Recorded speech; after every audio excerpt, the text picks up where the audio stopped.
I still remember the weight in my chest as I stopped in front of the bank in downtown Denver. The building looked intimidating, towering columns, polished glass doors, marble steps leading up to an entrance that felt far too grand for someone like me. My coat was worn, the hem frayed after too many winters, and my shoes were scuffed. I knew I looked out of place. Not a beggar, but not the kind of client people expected to see walking into a place like this. As I climbed the steps, I felt the stares immediately. The security guard by the entrance, tall and broad-shouldered, let his gaze flicker over me with a kind of dismissive judgment. His name tag read Ethan Reynolds. For a moment, I thought he assumed I had walked into the wrong building. The way his brow furrowed said enough. I took a breath, tried to steady my voice, and asked, "Excuse me, could you show me the way to the safe deposit boxes?" The question caught him off guard. He blinked, straightened a little, and looked at me again, as if trying to match my poor appearance with the confidence of my words. He didn't answer right away. Instead, he studied me for a second longer, as though wondering if I was joking. But I wasn't joking. I had a key in my purse that my mother had left me. A key I barely understood myself. Ethan cleared his throat. Safe deposit boxes. His tone softened, but I could see the doubt still in his eyes. Finally, he gave a quick nod. "You'll need to speak with the branch manager. This way."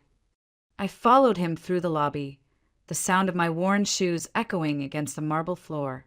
The bank was immaculate. Gold-trimmed counters, polished wood panels, customers in tailored suits whispering in low voices. I caught my reflection in one of the glass walls and almost turned back. I didn't belong here. Ethan stopped in front of a heavy oak door, knocked once, and opened it. Inside sat a man behind a wide desk, his tie perfectly knotted, his expression sharp.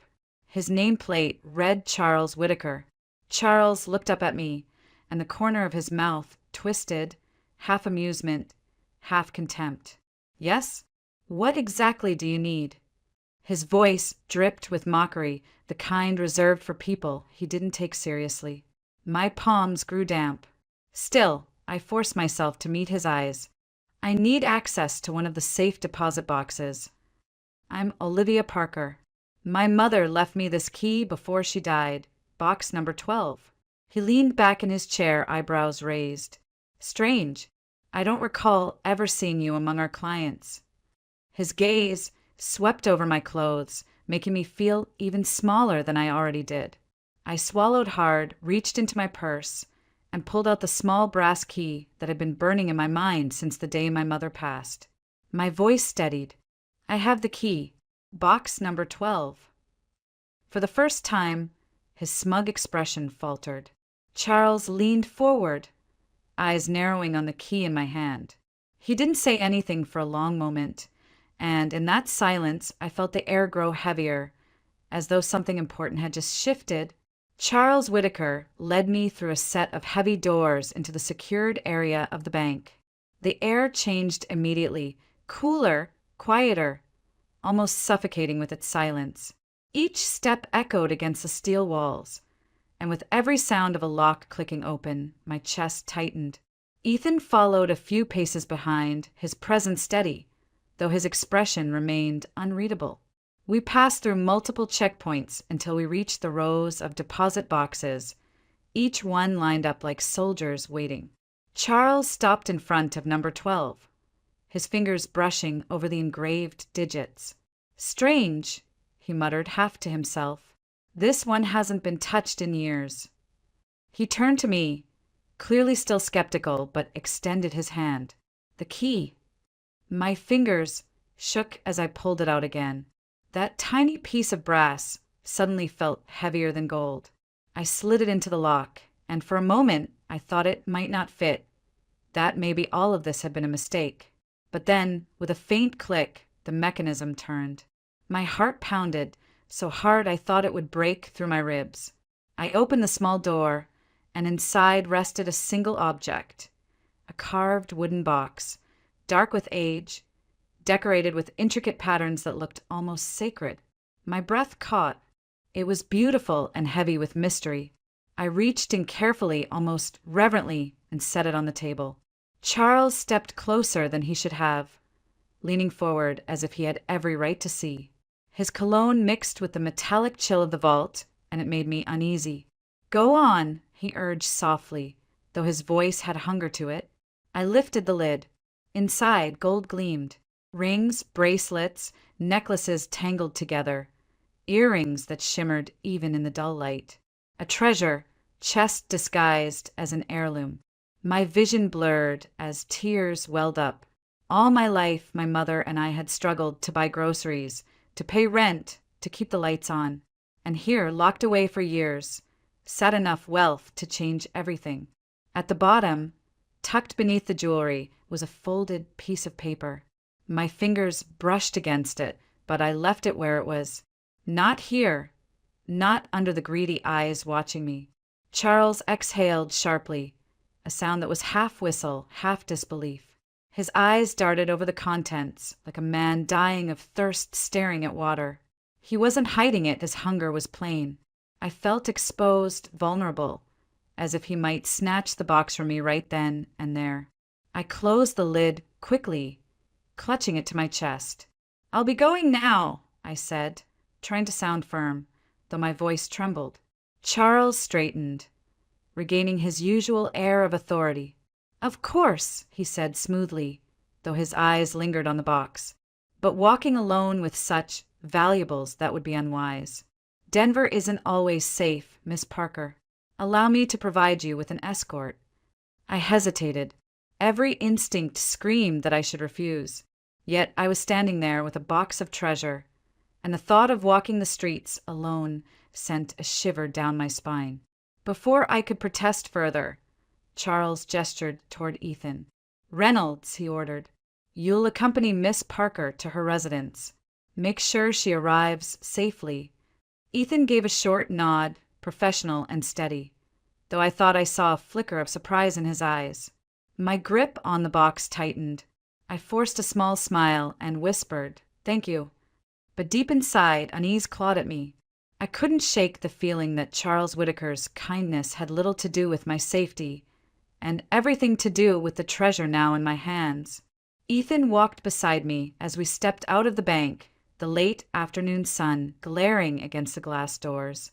He carried himself with a quiet discipline, the kind you could only learn from years of service. For a while, neither of us spoke. My arms tightened around the wooden box, hidden inside my bag, as though someone might rip it away if I loosened my grip for even a second. Finally, Ethan broke the silence.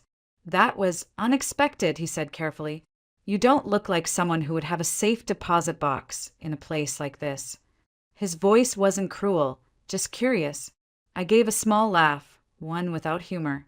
"I don't look like someone who has anything worth protecting, do I?"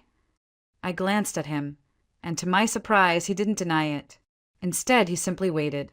Something about his calm gaze encouraged me to keep talking. "My mother, Anna." I began softly. She worked her whole life as a custodian. She cleaned offices, schools, whatever job she could find. We lived paycheck to paycheck in a small apartment. No vacations, no luxuries, sometimes no dinner on the table. It was just her and me. I never knew my father, and she never wanted to talk about him. All she would say was that it was better that way. As the car rolled through Denver's busy streets, I stared out the window, but what I saw wasn't the skyline. In my mind, I was back in that cramped apartment. I saw my mother's hands, red and raw from harsh cleaning chemicals. I smelled the faint trace of bleach that seemed to follow her everywhere. I heard her laugh, tired but warm, when I tried to surprise her with breakfast made from scraps. Then the memories shifted. The laughter faded into groans of pain. I remembered her clutching her temples, the headaches that grew worse each month, the dizziness that left her too weak to stand. I had sat beside her in the sterile doctor's office, watching as white coats spoke in gentle but hopeless tones. "We'll do what we can," they had said, but their eyes told me the truth. There was nothing they could do. I had begged them for answers, for medicine, for anything to stop the steady decline. They gave us pills, treatments, empty reassurances. but none of it worked. Every day, she slipped further away. I clenched my hands in my lap, my throat tight. She fought so hard, I whispered, but the sickness was stronger. Ethan didn't interrupt. He just listened, his steady presence an anchor.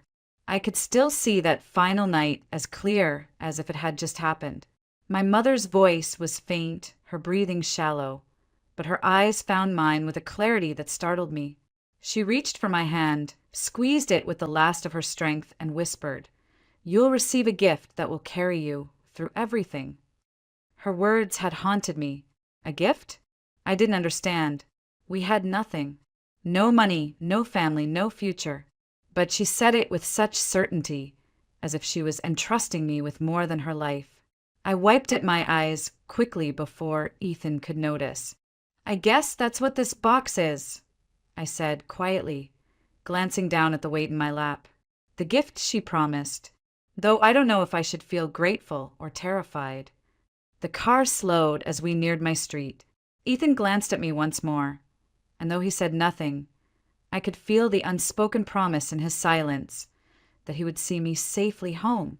After Ethan left me at my apartment, I thought the day was finally over.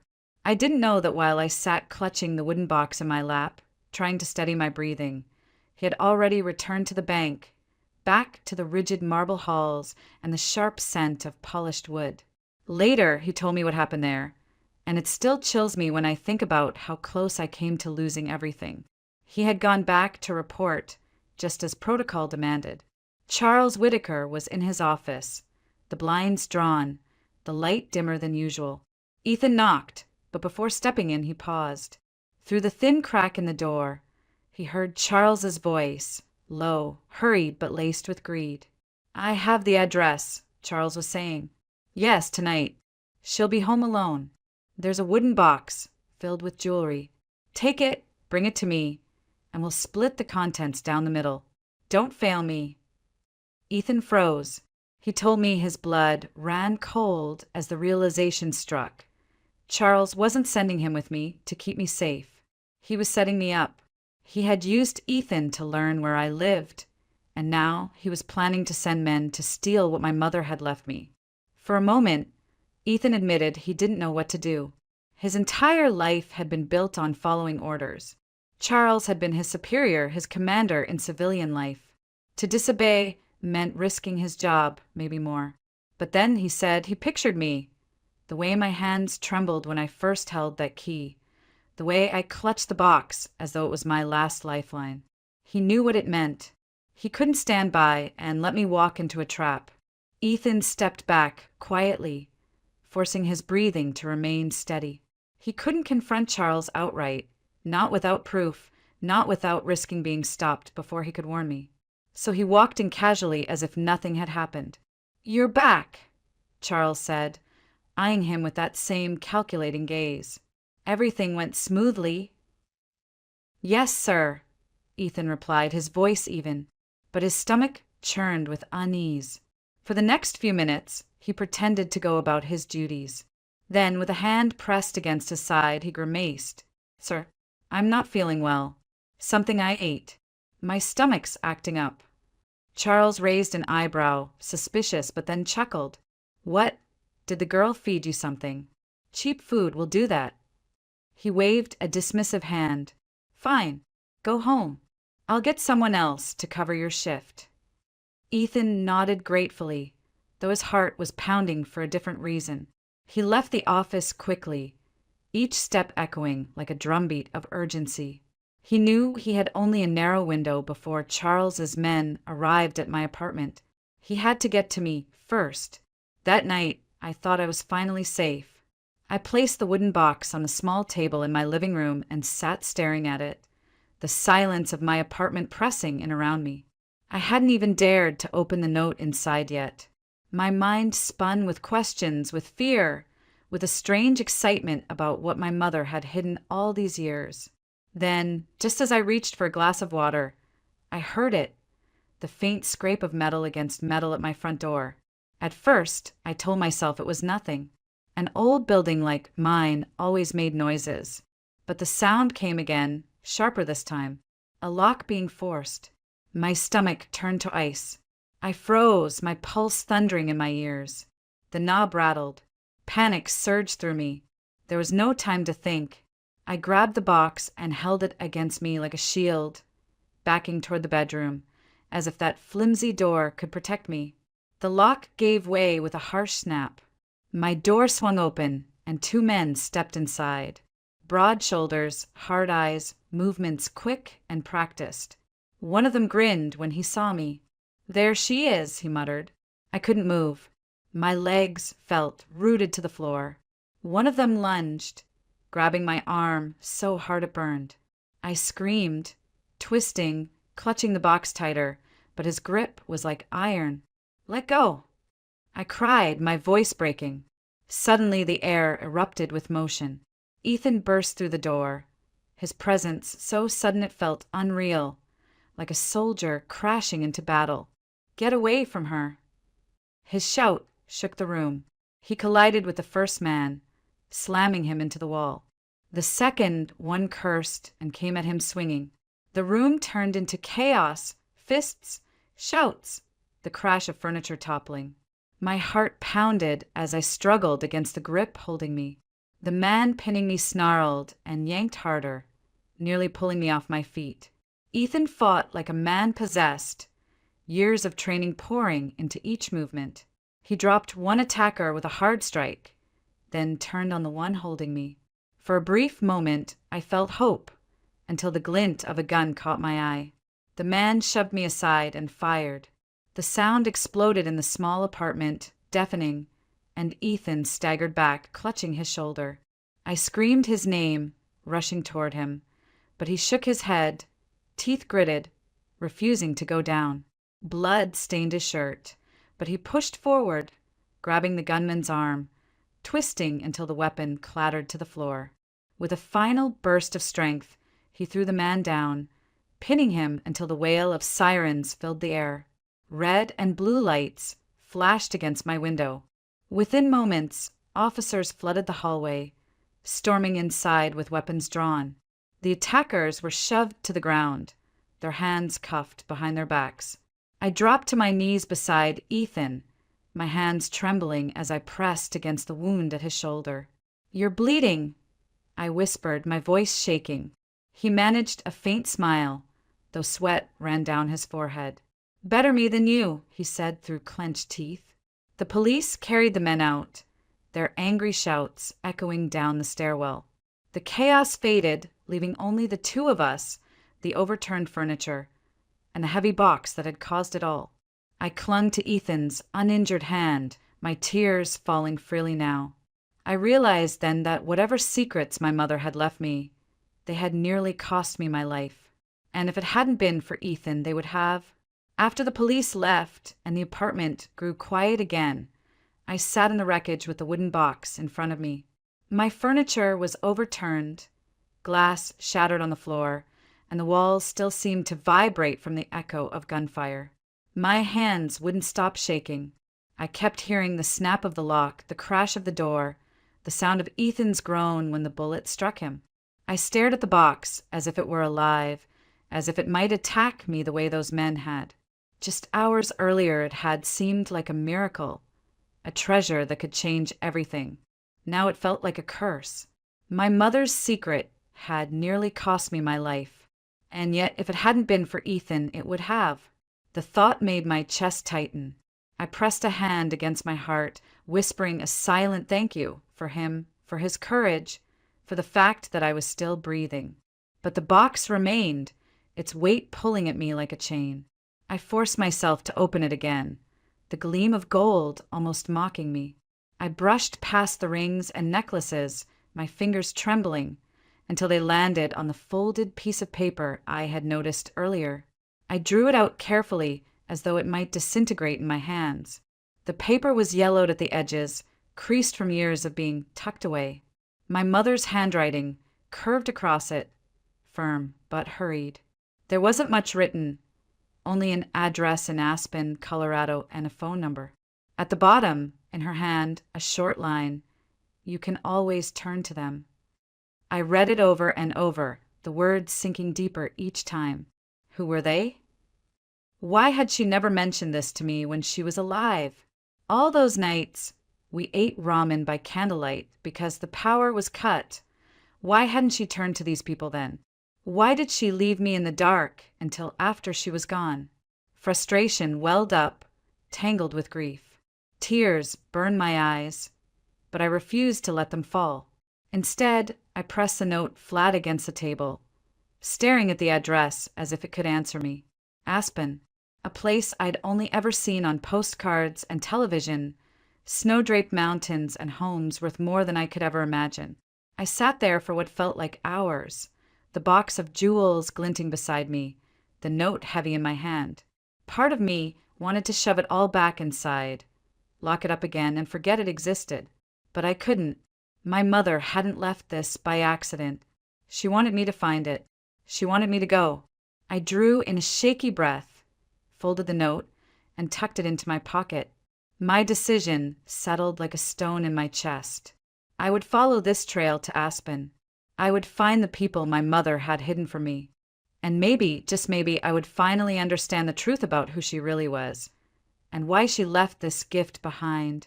The road to Aspen felt like a road into another life. I had never been that far into the Rockies before, and as the bus wound its way up the mountain passes, I pressed my forehead to the window and tried to quiet the storm inside me. Snow clung to the ridges, even though spring had already painted the lower valleys in green. Pines rose like silent guards, their branches heavy with frost, and the air looked so pure it almost hurt to breathe it. For the first time since the attack, I felt a fragile sense of calm, and yet the small slip of paper in my pocket burned like a brand. Aspen, a phone number, a direction from my mother, written decades before. When I finally arrived, a black iron gate stood before me, its crest marked with an ornate C. Beyond the bars stretched a long drive lined with aspen trees, their white trunks gleaming under the afternoon sun. At the end of that path sat a mansion that looked more like something from an old European novel than anything I expected to find in Colorado. Stone walls climbed high, gables cut against the sky, and windows shimmered with quiet authority. This was not just a house, it was a fortress of history, and somehow my mother had been tied to it. I pressed the intercom, my hands trembling. A voice, polished, measured, answered. Yes. My name is Olivia Parker. I think this address belonged to my mother once. Anna Parker. Silence. Then a click. The gates groaned open. I walked up the long path, every step heavier than the last.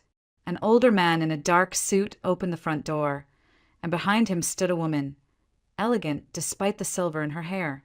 Their faces bore the lines of time, but their eyes, sharp, searching, fixed on me. You said Anna Parker? The man asked, his voice low and almost breaking. Yes, I whispered. She was my mother. The woman pressed her hand to her mouth. Tears welled in her eyes. Oh, Henry, she whispered. She's back. I froze, confusion tightening in my chest. The man stepped closer, his hands trembling slightly. I am Henry Caldwell, he said, and this is my wife, Margaret. Anna was our daughter. The words hit me harder than the gunshot that tore through Ethan's shoulder days before. My breath caught in my throat. My mother, a Caldwell? The Caldwells, one of the wealthiest families in Aspen, known for their vast real estate empire and philanthropy. Margaret guided me to a velvet sofa in their grand sitting room. The fire cracked in the stone hearth, portraits of ancestors staring down from gilded frames. She held my hand tightly, as if afraid I might vanish if she let go. She left us when she was barely 19, Margaret began, her voice soft but soaked in sorrow. Anna was our only child. She had every opportunity, every luxury, but she was headstrong, wild. She fell in love with a man we tried to warn her about. Henry's face hardened. Your father, he said bitterly. He was a drifter, a man chasing highs and empty promises. He had nothing, gave nothing, and yet Anna believed he was her forever. When she became pregnant, he left her, vanished without a word. And Anna, she refused to come home. She told us she'd make it on her own. She never came back. My throat closed. I thought of my mother, the waitress uniform she wore, the tired eyes, the way she always smiled at me even when she had nothing. She had once been a princess in a stone mansion, yet chose a life of hardship for the sake of love. Maybe she feared that going back would mean surrendering her pride.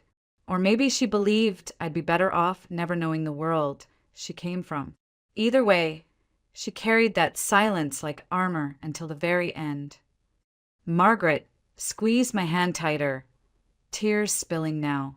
We searched for her. For years we searched. Then news came, she died. We buried an empty coffin. We thought our bloodline ended that day. But now, Olivia, you're here. You're proof she lived, proof she carried her love into the world. I looked into their faces, faces that mirrored fragments of my mother's. I saw her cheekbones in Margaret, her gaze in Henry. My world shifted on its axis. I was not just the daughter of a struggling waitress. I was a Caldwell by blood, a granddaughter of wealth and legacy. But the revelation was no comfort. Instead, it stirred a deeper ache. My mother had carried the weight of exile, of love betrayed, of poverty and survival, while this mansion stood in untouched grandeur. She could have had warmth, security, family, yet she was left to wither in silence. Margaret touched my cheek. Stay with us, Olivia. Let us know you. Let us honor Anna through you. And as the firelight flickered over the walls, I realized that my journey into my mother's past had only just begun. When Henry and Margaret opened their arms to me, I didn't hesitate. I fell into their embrace, and for the first time in my life, I felt something I had only ever dreamed about, an anchor, a family that wanted me. Their shoulders shook as they cried, their tears wetting my hair, and I realized they weren't just grieving for my mother. They were grieving for the years they had lost, for the silence that had stretched too long, for the chance they had to let slip away. "I'm so sorry," Margaret whispered against my cheek, her voice trembling. "We thought we were protecting her. We thought she would come back when she was ready, but she never did. And now she's gone." I held her hands, fragile and trembling, and for once I wasn't the one seeking comfort. "She never hated you," I told him softly. "She just wanted to choose for herself. She wanted to love freely, even if it broke her. She carried that love until the very end." Henry wiped his eyes, his strong frame hunched with age and guilt. "We should have gone after her. We should have forgiven instead of letting pride win. We lost our daughter because of it, and now we nearly lost you too." That night, they insisted on taking me to the cemetery. Snow dusted the ground in delicate sheets, and the sky above the mountains was a deep velvet blue, pricked with stars. I walked between them, my arms linked with theirs, and for once I didn't feel alone in my grief. At my mother's grave, a simple stone marked with her name, I sank to my knees. My hands brushed the cold granite, and tears blurred my vision. "Mom," I whispered, my voice catching in the frozen air, "I found them. I found the family you left behind, and they love you still." Margaret knelt beside me, her sobs quiet and broken. "Anna, forgive us," she said to the stone. "We should have held you close instead of pushing you away. We should have stood by you no matter what. But we failed, and we'll carry that failure to our own graves." Henry laid a hand on the stone too, his large fingers trembling. "Rest now, child. Your daughter is safe. We'll watch over her. We'll do what we couldn't do for you." The three of us stayed there in silence, our breaths misting in the cold night, our grief mingling together. For the first time, my sorrow felt lighter, shared. I wasn't bearing it all alone anymore. When we finally returned to their home, Margaret cupped my face as though afraid I might disappear. "You're ours too now," she said firmly. "Not as a replacement, not as a shadow of your mother, but as Olivia, as our granddaughter." The word struck me like a bell ringing through the hollow spaces inside me. Granddaughter, family. belonging. I nodded, unable to speak through the lump in my throat. For the first time in years, I felt like I had roots, a place to grow, a circle that would never push me away. That night, in the warmth of their home, I cried again, but not from fear, not from loneliness. These were tears of healing, of something long broken beginning to knit itself back together.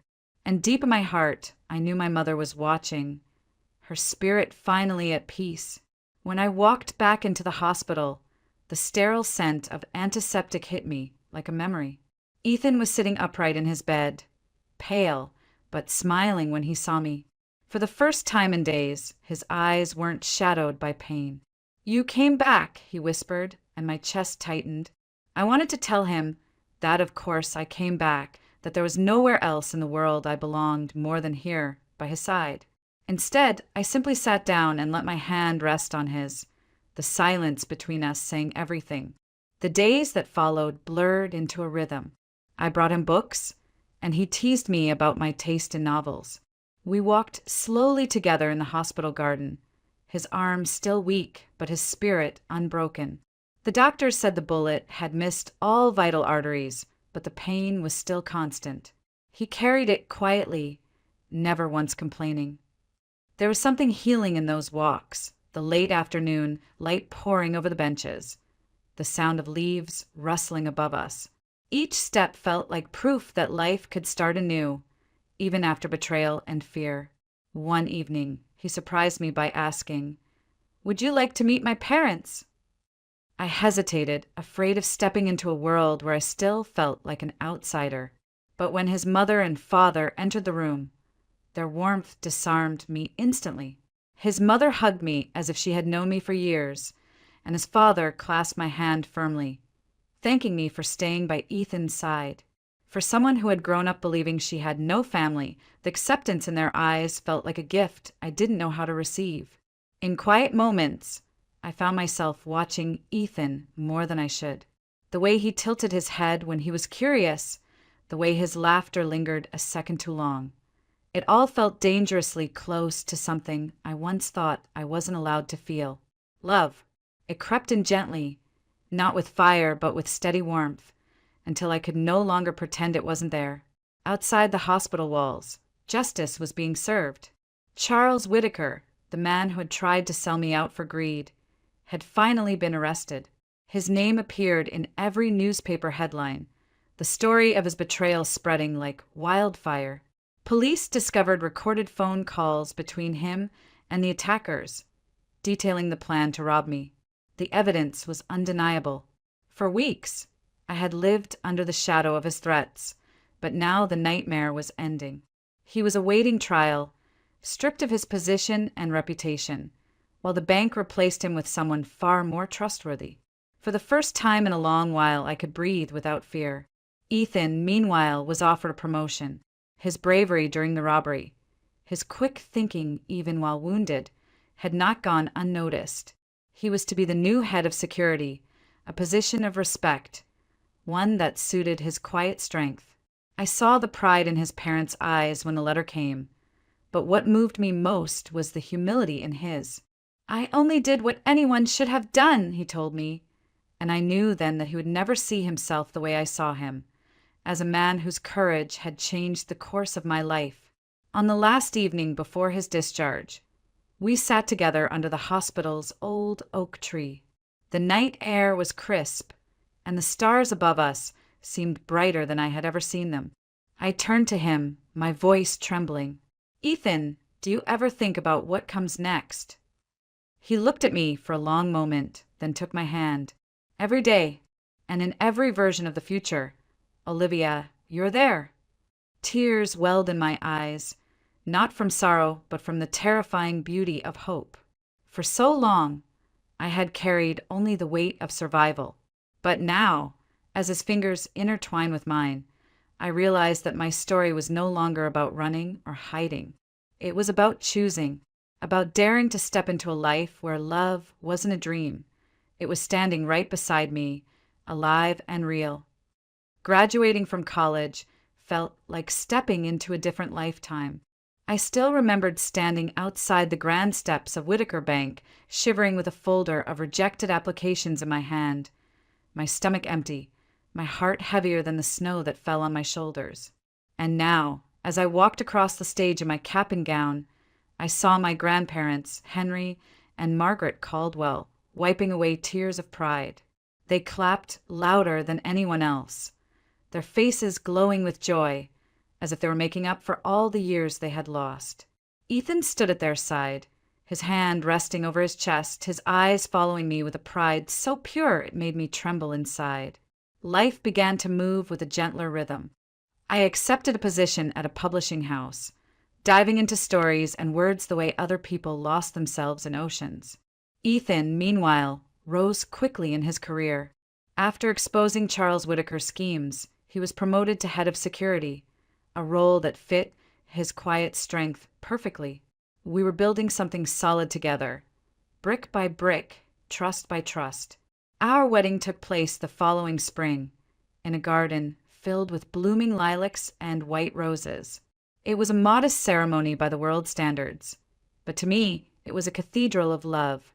The vows we whispered felt like anchors tying our souls together.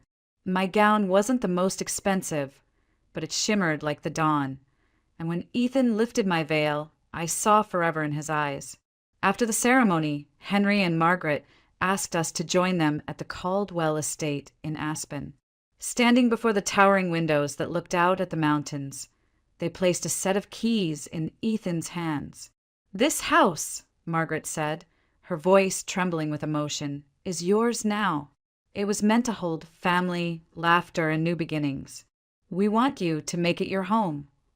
I could only sob as I embraced them, because it wasn't just a gift of bricks and marble. It was a symbol of forgiveness, redemption, and belonging. Not long after, I discovered I was pregnant. The moment the doctor confirmed it, I felt as though the earth itself shifted beneath my feet. Ethan scooped me into his arms, spinning me around the living room of our new home, while Henry and Margaret cried openly, their hands shaking with joy. It wasn't just about a baby. It was about continuation, about healing a broken lineage, about love finding a way to bloom where pain once reigned. As my belly grew, Ethan would press his ear against it, whispering promises of protection and bedtime stories for the life we were bringing into the world. The Caldwells showered us with warmth, knitting tiny blankets, preparing nurseries, and filling our home with laughter. For the first time in my life, I wasn't surviving, I was living, thriving, dreaming. On quiet nights, when everyone else was asleep, I would sometimes sit by the fireplace with the old jewelry box in my lap, the one my mother had kept hidden, the one that held the truth of who I was.